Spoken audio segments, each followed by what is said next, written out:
Hey folks, it's me again. I came across a couple other little things that are big things tonight, and as promised, this video will be much shorter. But the first one kind of bounces off of last one. It's the women's clothing industry. My niece and I went shopping tonight. She's a gorgeous 18-year-old woman. She's, a thick girl. We, usually ended up shopping in the same section. And we walked around tonight in a local Walmart and were very underwhelmed with the options for fitness clothing. We were just talking about that last week, how, there's such a disparity between sizes in the women's clothing industry. Well, there's also a disparity between what we have access to, because as she's an 18 to 20, depending on what she's wearing, and I'm a 26 to 28, depending on what I'm wearing. We could get big bulky sweaters and, little frilly shirts sometimes, but we can't just get, pants and shirts to work out in.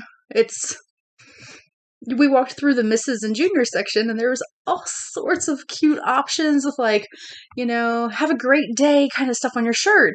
And none of that is available for us in the plus size section, and sometimes we'll see something that'll, be okay over there, and sometimes we won't. And we were even in a specialty plus size clothing store today, Cameo by the dog, and that's it. So Lane Bryant, they have some really nice professional wear, and we were trying on some of the sports bras that are supposed to be meant for ladies our size, and even those left us underwhelmed.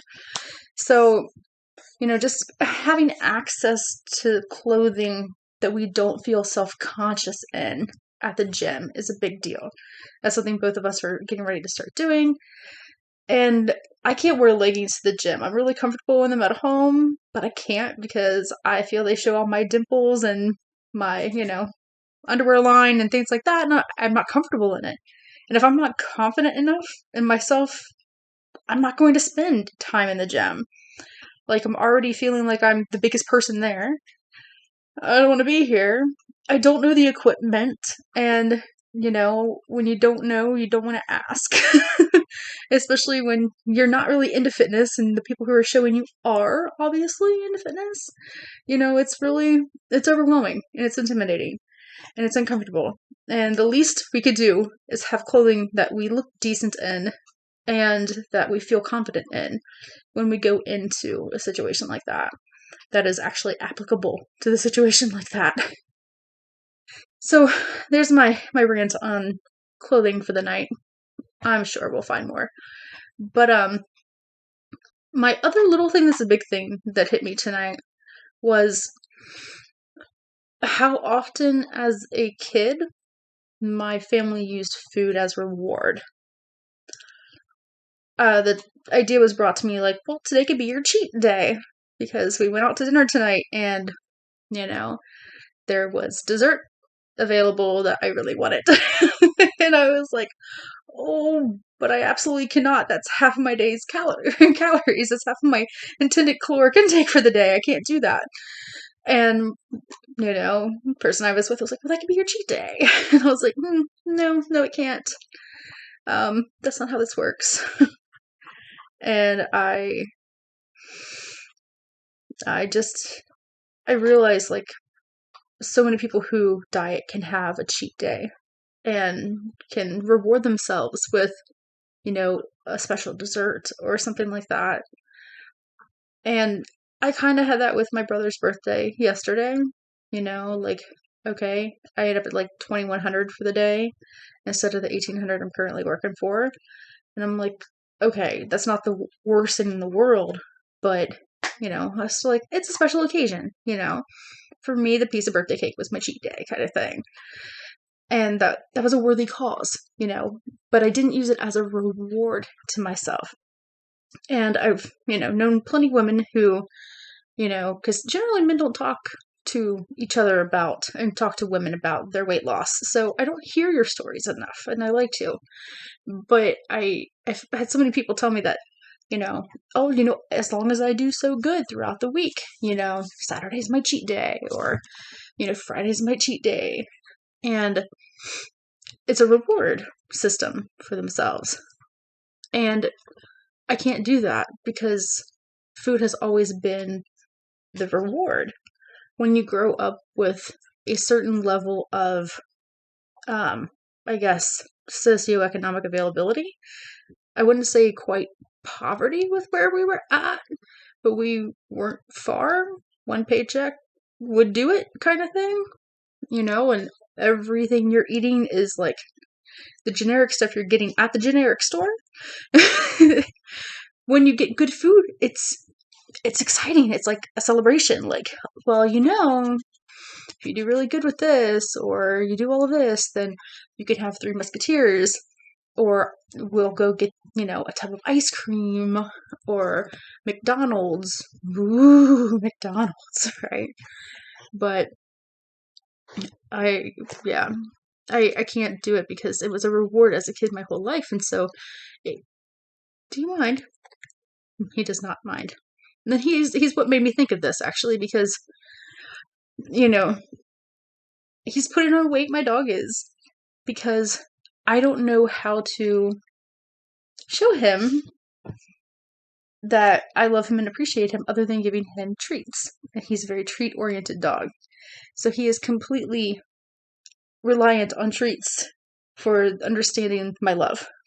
And I realized that was very much me growing up, was that I was shown love, and I was shown my worth through food. And I know I'm not the only one, and there's actually a ton of research out there on this now, especially for people who grow up in impoverished communities and who didn't have access to enough food at critical ages. And we see food as, not the level of necessity that everybody else sees it, but we see it as something that, is a really special thing sometimes, And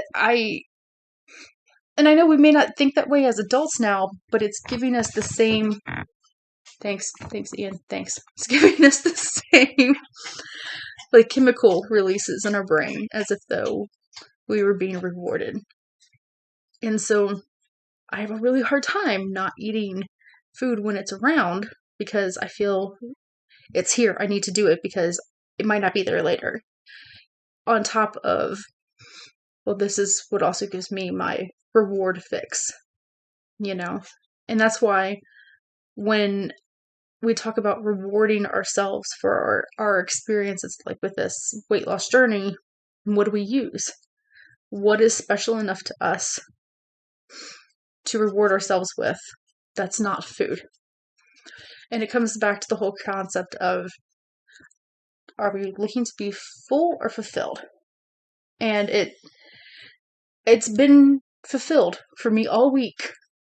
It's been, a hormonal week for me, as I think I've mentioned before. And I went to eat everything. But I recognize this. Like, I've eaten things that I shouldn't have eaten. And I know I'm not supposed to eat this. I understand why I'm eating this. But I'm still eating it. And so now I have to figure out, okay, what's the bridge between that? So I guess it all comes down to, all right, am I still seeing food as some kind of a reward because I'm still getting that dopamine fix, or whatever fix it particularly is in my brain? And do I still feel the need to eat everything when it's there because of it not being there when I needed it to be when I was at that critical stage of my life? Like really early single-digit years. And I think it's both. It's something that, I've been looking at here and there over the past few months, but in order to overcome it, I'm going to have to look really hard at it. And thankfully, I'm the kind of person who I like research and stuff like that, so it won't be hard to find information on why things happen. But overcoming it now is what's hard to find. You can find all sorts of great research out there on lifetime obesity issues with poverty at young ages and with, abuse and trauma at young ages and things like that. But how you overcome that is still elusive. I think everybody wants to stop it before it happens, and that's wonderful, and I'm all about that and on board with that. But okay, it's here, and it's here in a big way for a lot of us. So what is it going to take? So it's a little thing. If you have kids, if that's something that is on your journey right now, or if you're getting ready to, or maybe in the future if you have them, make sure you are cautious with how often you use food as a reward. Because all those little things literally add up to be a big thing. That's it for tonight. Thanks. Have a good one.